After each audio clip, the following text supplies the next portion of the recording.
Hello everyone, it is Joe here from OmniPoke, the channel that brings you guys everything Pokemon. And before we get into this deck analysis today of Aromatisse Seismitoad, I do want to just say it has been about a week since the last upload, and that's not very usual for us, just because I've been ill this week and Jack has been on holiday as well. Also, we did plan to do the first of the VS series that I mentioned in an earlier video. That sort of fell through because, oh good, we've had a connection loss straight away. Anyway, as I log in, I'll keep talking about this. Basically, the Versus series, I planned that to be on Friday, but that sort of fell through because my opponent was busy at the time. That's rescheduled for later on this week, so look forward to the first of the Versus series coming up. Hopefully we can log in. I haven't had many connection problems earlier today. But yeah, basically I've been ill the last couple of days. It's also meant that I missed out on Aldershot Regionals, which really annoyed me because I really like that venue, great people there, and I thought I was going to do quite well because it wasn't too busy. I think about 60 players, 60 masters or so went. Just to let you know, it was a Seismitoad, Garbodor, Manectric build that won the whole day. It was Tamal Cameron, very experienced player. I'm not sure if he's got his Worlds invite yet. He probably has. I think he's smashed it actually already. But yeah, so mini break for us, impromptu really, but we should be back to regular uploads at some point this week. Also, happy Easter to all of you, and I actually went out and bought myself a little gift. I bought a Neo Genesis first edition booster box, and for those of you who don't know, this is a really rare old school item. I'm not just a player of the card game, I'm also a collector of all the old school stuff. Here we go, we seem to have better luck logging in now. And yeah, so that's going to be on the channel as well later on this week. Another sort of random video, different pace to all the others and all that stuff. Anyway, now that we seem to be back online, hopefully we don't get any disconnects in the games. I'm going to go through Aromatisse Seismitoad, and this is not my build. I need to make a couple of amendments here. I think those are the only ones. Those are my amendments. Yeah, if I can remember. I've got the notes next to me. I think that's right. Anyway, this is the Aromatisse Seismitoad deck that I've been testing out lately. It's a really interesting deck, and it looks like chaos right now, and it's going to be kind of a struggle to explain it. But this is a very versatile build that actually has a decent matchup against other Seismitoad variants. That's the main reason I like playing this deck, because if you're in other Toad mirror matches against stuff like Slurpuffs and all that other stuff, we're going to have a good matchup, and I will explain why in a moment. But also, just in general other matchups, no one likes being hit with Quaking Punch turn after turn, and for the majority of the games that's what we're going to do. But then we also have other attackers, thanks to using Rainbow Energy, for different sorts of situations. So let's get into the deck. I think I'll start off with Seismitoad EX. He is the main attacker of the deck. We only play 3 in here, so we've not maxed him out. This is one of the issues you will find with playing Aromatisse Seismitoad. It's not quite as consistent as basic as stuff like Seismitoad Slurpuff. It's quite clunky in that respect comparatively to the other Toad builds, but once it is set up, it's much, much stronger and difficult to take down. So it's kind of a trade-off which sort of player you'd like to be. If you want just a straight up consistency, using Quaking Punch every single turn, spamming lasers, spamming hammers, this deck's probably not the best for you. But if you prefer a more setup type build, trying to beat other Toad variants, have a look at this deck and see what you think. So basically we're going to be using Quaking Punch as often as we can to try and disrupt the opponent. Also, it means that we can't get disrupted ourselves. This is the massive, massive thing. We're actually using Seismitoad in more of a defensive stance in this deck, rather than offensively with lasers, although we are still playing them, of course. We're doing it so that we can set up our board without being disrupted. We want a Quaking Punch so stuff like Night March and Flareon can't just mill through the whole deck with Acrobikes and Battle Compressors, so hopefully Seismitoad can stay around on the field. We obviously don't want our opponent Seismitoad players to be using lasers, to be using hammers, all of these things, because it can ruin our own strategy. Donphan decks, we don't want them getting all set up. Basically, we're trying to stop everything getting what they need.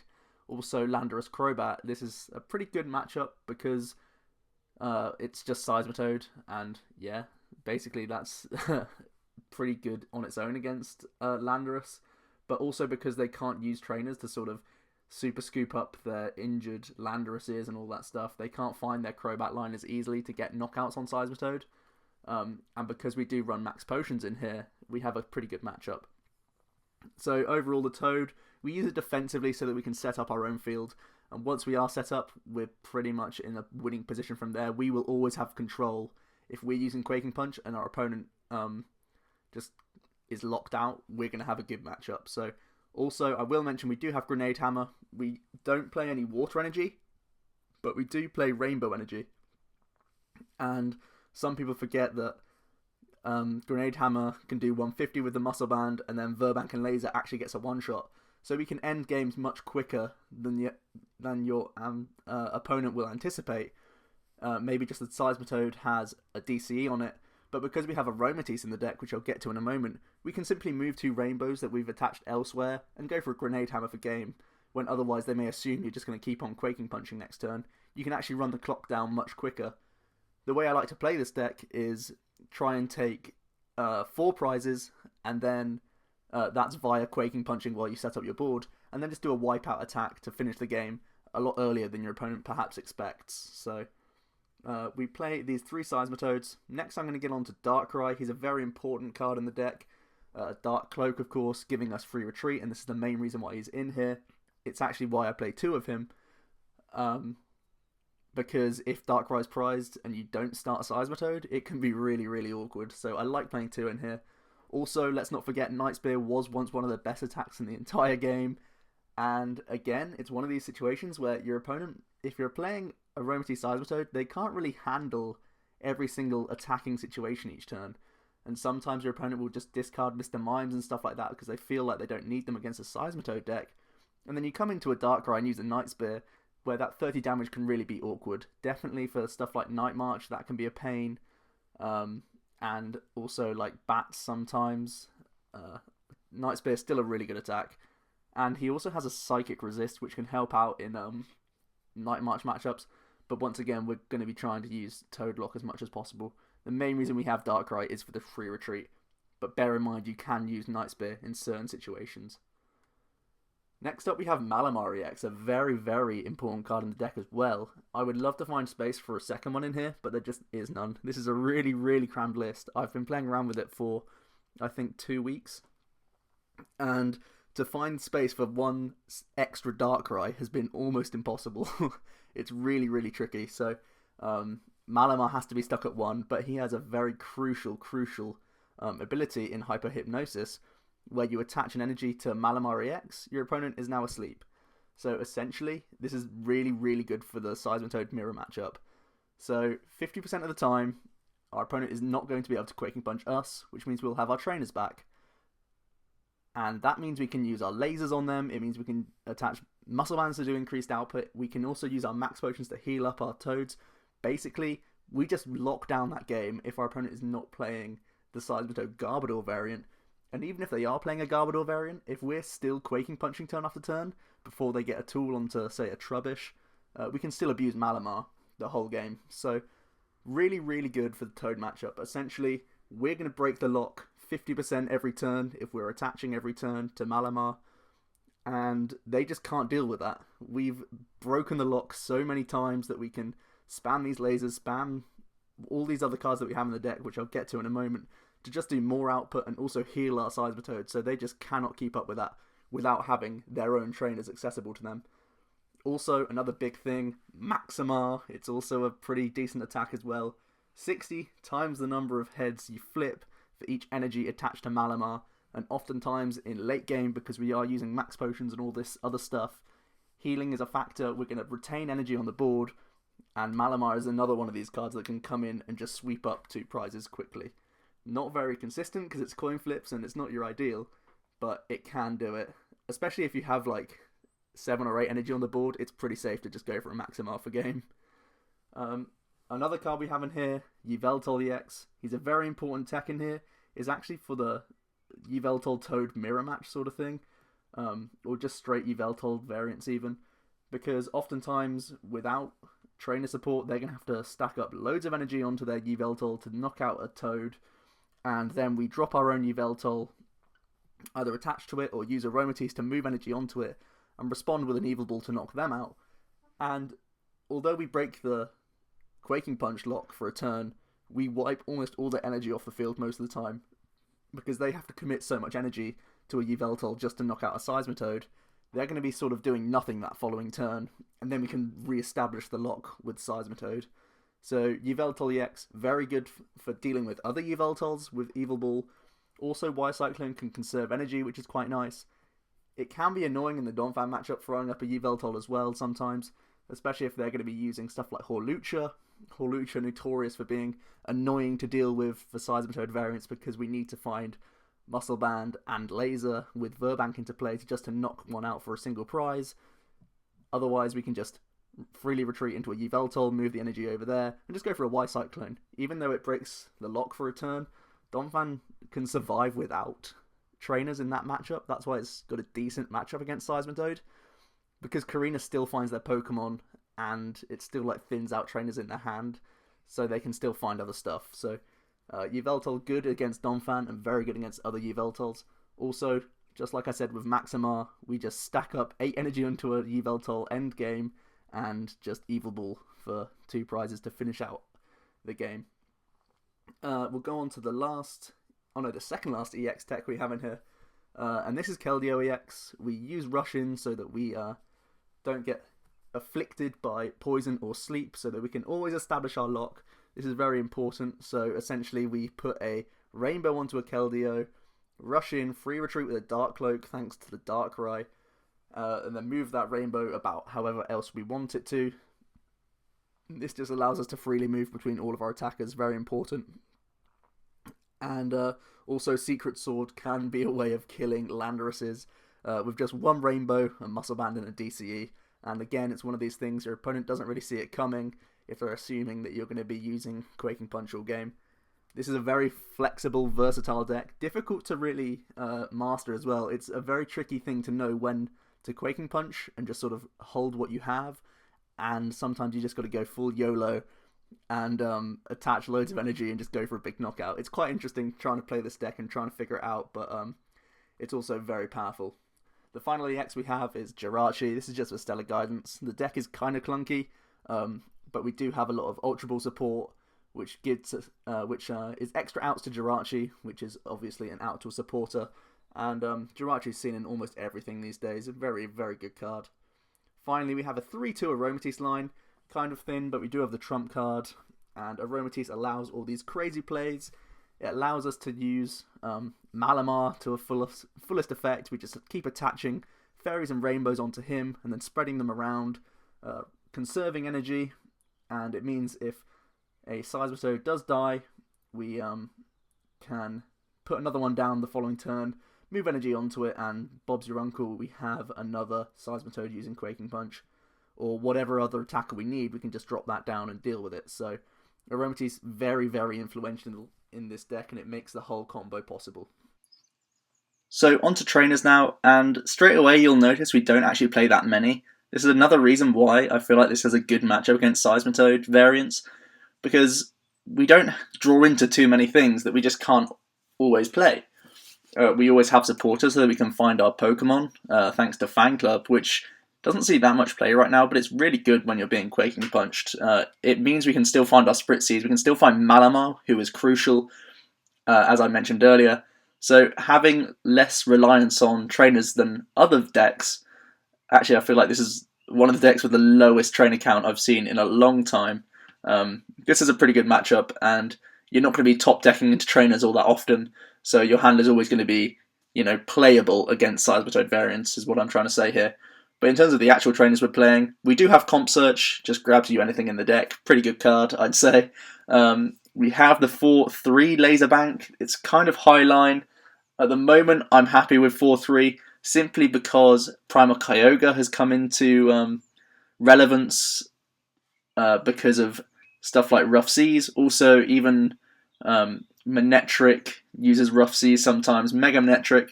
And these things really are a pain for Seismitoad because they just hit harder than us and we can't do anything about that really. And if they're using Keldeo as well, they can hide on the bench while they heal, you know, more than the 30. They go 60 heal, 90 heal, you know. Whenever you don't have Verbank, they're benefiting a lot more than you are from the rough seas. So having 3 means we can bounce other stadiums away. Obviously also important against stuff like Night March and all this other stuff for getting knockouts on stuff like Muse. So having the 3 Verbank and the 4 lasers pretty crucial. Normally we play laser just for the poison. Because we have Malamar already auto-sleeping things, laser's just there for the damage output really. But if we do maybe prize Malamar, we're going to have a much worse time, but we do still have the lasers to back us up. Really what we're trying to do here is, it means that Seismitoad doesn't get hurt, you know, for 50% of the turns you're playing, which is really good. It means that we have a good Night March matchup because they're missing KOs, and when Night March is missing KOs, you're just going to beat them because all their guys have really low HP, and it's just easy to win. We can Quaking Punch with the laser damage, and then the Mew will die back onto our turn, which is incredible. So all of this stuff is just really good. I think that works. No, it probably dies back into theirs, depending on if you bounce a stadium or not. Sometimes you don't want to bounce a stadium just for that extra 10 damage. But yeah, it's an interesting matchup that. But Night March is normally good. Also, just most of the time it's going to be other Toads with using it again defensively so that they can't Quaking Punch us. But the combination of having Max Potion to heal and Malamar stopping them attacking us, we're denying so many prizes when this deck is set up. And that's why we play 2 Max Potion in here to heal off Seismitoad. We can either move Rainbow and Fairies off of him to do a free one, or sometimes, maybe because we need to get Quaking Punch turn 1 or something, we can get rid of DCEs pretty comfortably. It's not really a worry because we already have the backlog of Fairy and Rainbows that we can spread back onto him after a Max Potion. Only 2 in here. It's that same odd thing. I only have 2 online, which is a real pain. I need to get me another one of those. I would probably play 3. I actually took it down to 2 in my real life deck to bump up an extra Verbank City Gym because it does just really boost your matchup against Primal Kyogre. But the Max Potion's still really clutch in that matchup, so I might even go down to just 3 lasers. Sounds pretty crazy. I'm trying to find a way to get a 3rd Max Potion in there. I do want to kind of be cheeky and cut a Spritzy, but they're also really important as well, so I've got to keep playing around with this deck to find another base for a Max Potion, because I think 3 is the right number. I just need to take something out that's not going to really hurt us too much. So at the moment it's 2. I'd stick with 2 for now, but have in the back of your mind a way to get a 3rd one in there. Maybe I'm just not seeing it. Maybe if Kyogre's just not as big as it sounds, maybe just a one-hit wonder a couple of weeks ago in a Toad-filled area, so you can probably cut down to 2 and just put a 3rd Max Potion in, because Max Potion's really good. But who knows, for now I'm happy with this. Next we have 3 Ultra Ball. It's an extra out to Jirachi. It's an out to all of our basics, which we really need to do. Normally I find myself flooding the board with 3-4 basics turn 1 every game, and it's just really cool. And having the Ultra Ball means we can grab Jirachi for a lot of the time. I go straight for fan clubs if we have another supporter in hand, so I like filling up the bench, and this deck really is, like I say, a setup deck. We need the Aroma, we need the Malamar. Darkrai provides us the free retreat. If we're against things that can send us to sleep or poison us, we have the Keldeo, so we do fill our bench pretty quickly, and we need to do so for the whole strategy to pay off. So then we have 3 VS Seeker, just grabbing back whatever we need. I did have 4 in here, but I just felt like having the immediate access to Fan Club was more important, so I added an extra one. I'm still happy with 3 though. So we do have 1 Colress. Like I say, we fill the bench really quickly. Colress is just really good. 2 Lysanders, picking off whatever we need. Combinations with VS Secret and Trump card as well. We're always going to have catches when we need them, really. We do have the Trump card as well. Recycle the whole deck. This is actually, again, used defensively. This deck, the more and more I talk about it, it's actually a really defensive deck. We basically want to stop our opponent playing in the sense that they can't actually knock out Seismitoads. And using a trump card is very, very painful for Flareon builds and Night March builds, because a lot of the time on turn 1, before you've used a Quaking Punch, sometimes as well you have to accept the fact that we are going to get turn 2 Quaking Punches sometimes, which is really annoying. But it's just a fact because it's a kind of clunkier version of the Toad. They're going to have enough uses of trainers in those 2 turns, or 1 or 2 turns anyway. Even in that time, they sometimes will be able to get enough Pokemon or Night Marches in the discard to get knockouts on you. So you need to trump card them back as often as you can. I remember this was with the Speed Flawless deck the other day. I was using trump card almost every turn just to get stopping them getting knockouts on me, even though I had nothing in the discard pile to use to put back in my own deck. And that's often a strategy we're going to use here, combining that with Max Potion to deny prizes to those sorts of decks. We won't be scrambling for it as often as I mentioned with the Flawless deck, because they can only use the trainers up until you're using that Quaking Punch. So you use the trump card maybe like turn 4 or something, and then you've got the Quaking Punch lock. It's going to take them like a bunch of turns just to get more Night Marches in the discard pile. Sure, they could have an Empoleon or something to attack with that, but even that's not getting a knockout, so you're pretty safe there. Then we have the 4N. Like I've been saying, it's slow, it's defensive, it's clunkier than the other Seismitoad builds. N is a rescue card, and oftentimes, and a lot of the time as well, he's going to be drawing you 6 cards throughout every time you use an N. Then we have the Fan Clubs. It grabs you all your Pokemon. I've said how important this is earlier. 4, Juniper, just really important, best card in format, I would say. We're also playing the 1 Xerosic. Xerosic means that we can get a tool off of Garbodor to really swing our matchup against Seismitoad Garbodor. Very, very important, because once we've done that, it means we can Quaking Punch the whole game and stop Garbodor getting another tool on board. So then we can spam our Aromatisse and our Malamar to eventually win out that game.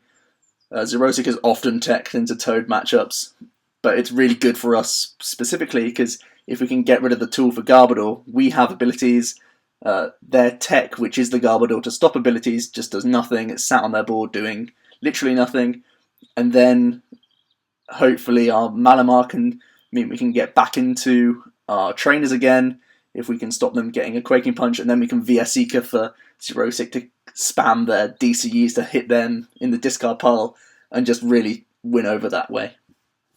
I've mentioned the Verbanks. Also, 2 Muscle Bands. It's a really low count. It's another thing.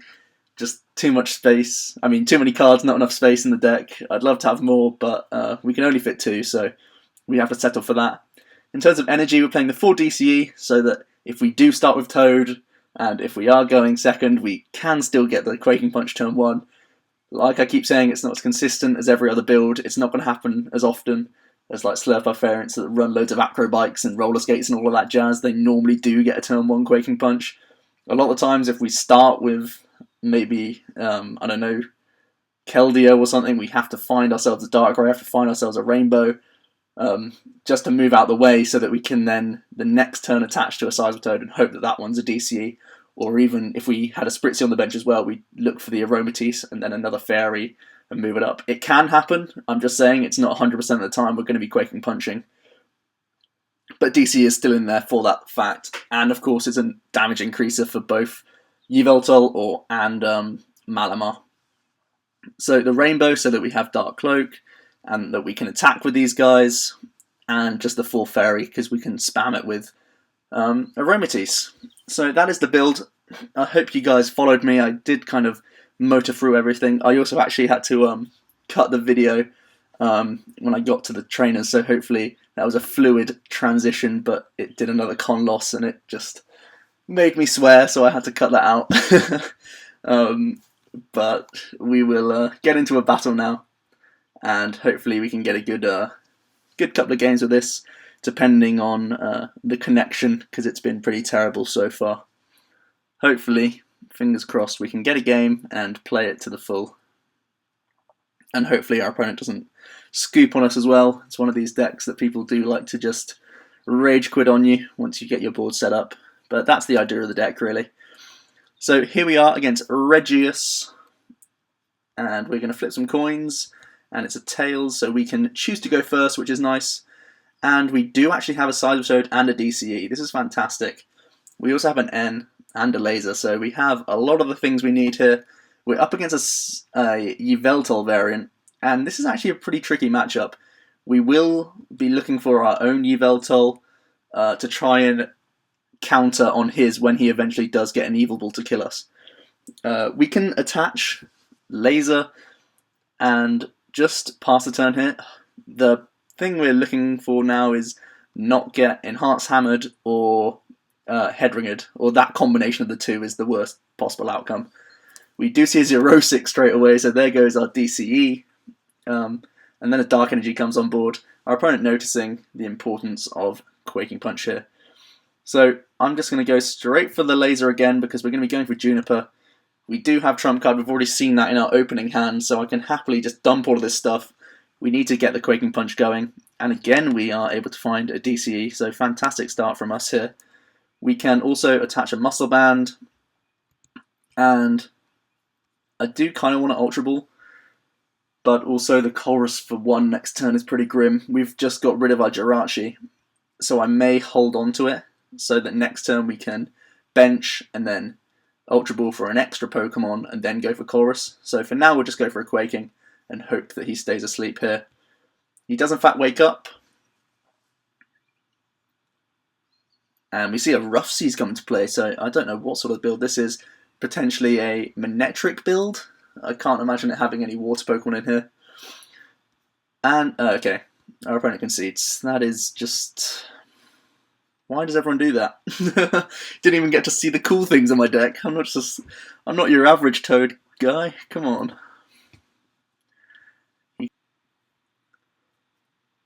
So here we are against Yonsei. And we're going to flip coins, and it's a Tails, so it looks like it's in his court to see if he wants to go first, which he does go for. We do have Seismitoad and DCE, so pretty strong start from us.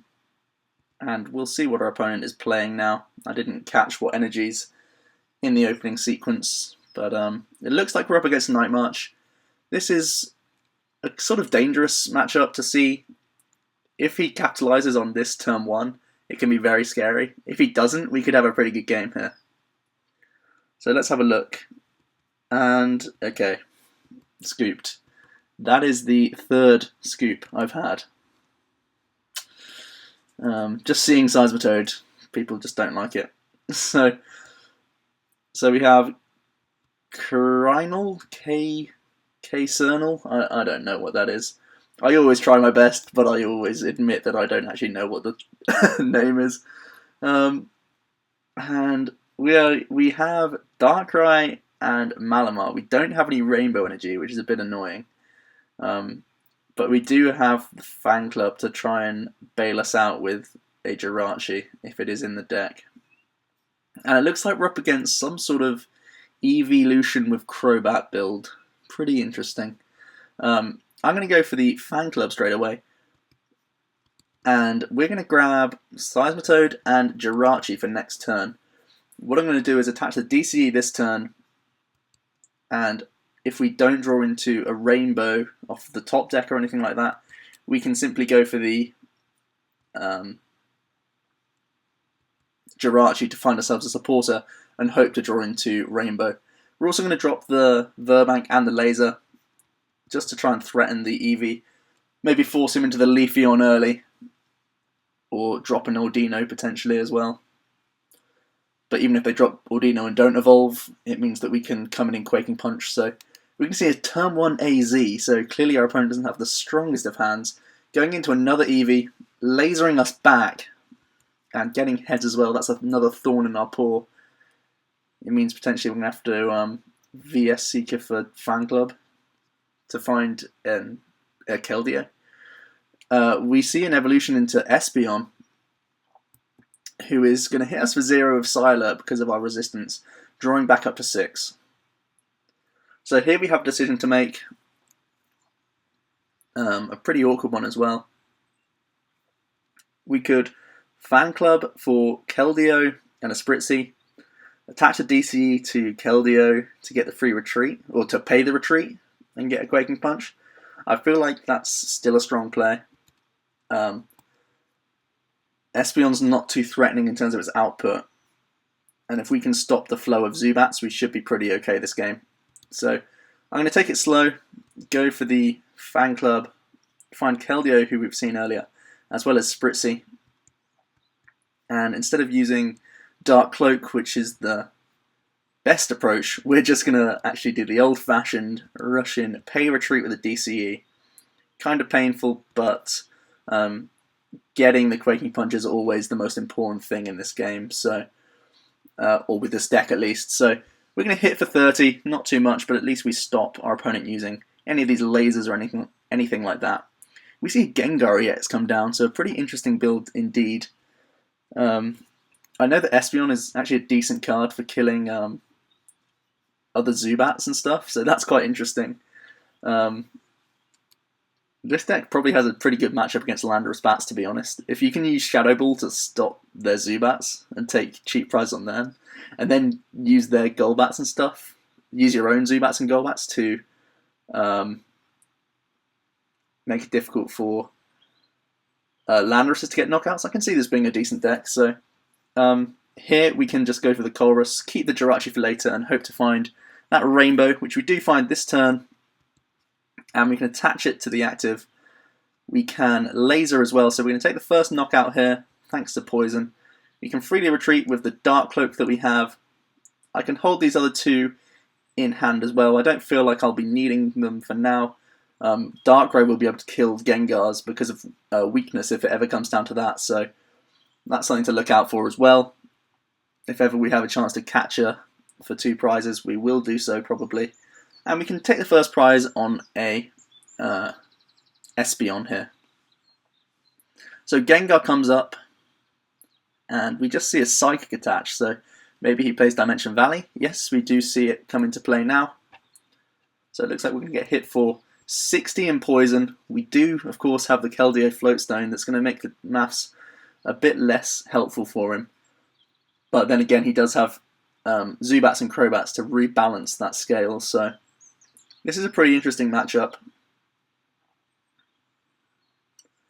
Also a difficult decision to see who he wants to bring up. He does just go into an Eevee here. And I'm now going to bench another Seismitoad EX and attach to that one. We're going to play another Laser here, guarantee ourselves a knockout, and just go for a Juniper. We don't really need any of this stuff. And we're going to rush in and retreat. And again, trying to do the whole prize denial thing and kill with this Seismitoad. Oh no, we didn't find the... I forgot about the Dimension Valley being bounced. So we don't get a knockout, but we couldn't have done anything with a hand anyway to have done so. So we'll have to settle for that for now. We see an attachment onto the Gengar, and that's taken back. Probably evolution into Espeon is the play he's going for now. So we do see that energy come on. Just a pay retreat actually, so no evolution. I still would have thought they would have evolved, just for extra HP. But another 60 damage, and back into that Eevee. And here, kind of a tricky situation. I feel like I want to... We're going to Lysander as Zubat, because I want these dead and out of the picture. Interesting that our opponent actually does play the 50 HP Zubats. It's again going to be a thorn in our paw here. We could go into a Darkrai here. Oh no, we can't. We've only got 2 energy that we can play with. So we're going to go back into a Toad. Go for a Laser. We do get heads. I was also going to attach a Rainbow anyway to ensure ourselves sleep. And we'll just go for a Quaking here. Even if we don't get the knockout, we're trying to do good maths for Darkrai. I'm hoping to get a 3 prize turn on a Gengar and either that Eevee or this Zubat, or even the Golbat now. So the Sneaky Bite is going to come down, I imagine, onto the active. Could also go for the Spritzy if he wants to evolve into a Espeon on the bench. It looks like it went onto the Keldeo. Okay. So we've got to be wary of that. And back into the Eevee, it looks like. So here I'm going to rush in. VS Seeker for Lysander. And we're going to Ultra Ball away Seismitoad and DCE to find ourselves Aromatisse. And like I say, we're going to go for this 3-prize turn, also wiping off all energy from our opponent's board here. And I doubt they're going to see this one coming. We can retreat into Darkrai, going old school, going for the old Fairy Transfer, 2 over, and our opponent just scoops. So again, it's the creative concepts coming in to save the day. It's one of these decks that you have, it may not look like it.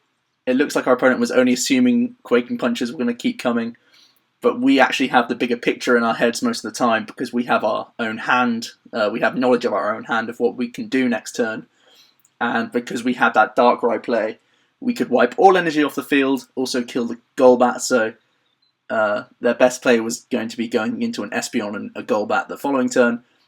We do have resistance with Darkrai, so it looked like Darkrai was going to sweep up that rest of the game there. So that's the Aromatoad deck, and although we played some weird stuff, and I actually had 3 people scoop to me, which is really annoying. I do want to keep playing, really, but it's already been an hour, and people just scoop to Seismitoad. I just can't help it. So you're going to have to test out yourselves, I'm afraid. Hopefully I demonstrated some of the plays and different options you have with this deck. We didn't draw fantastically against the Gengar deck. We didn't even draw into a single max potion. But basically we did fill up our board quite happily. We always had supporters and other stuff to do. And Quaking Punch meant that our opponent's development was kind of slow. You saw he missed a couple of energy drops throughout that game. And then when it's our time to go aggro, we did so to great effect and took 3 prizes, wiped all energy off their board. So that is the deck. I hope you enjoyed, and I will be coming back with the Neo Genesis box soon, and also we'll be playing with Kyogre. I've aptly called it K-Man. I don't know why I did that, but Kyogre's another one to look out for. Also, I've got Archie Flareon as well to do, so I've got a lot in the pipeline, and hopefully we're going to see Neo Genesis more on PTCGO, as well as that Versus series later on in the week. I think that's scheduled for Friday. Might be pushed back again though, so stay tuned for that, and I hope you enjoyed this video, and rate, comment below on what you thought. So thanks very much guys, I've been Joe, see you next time.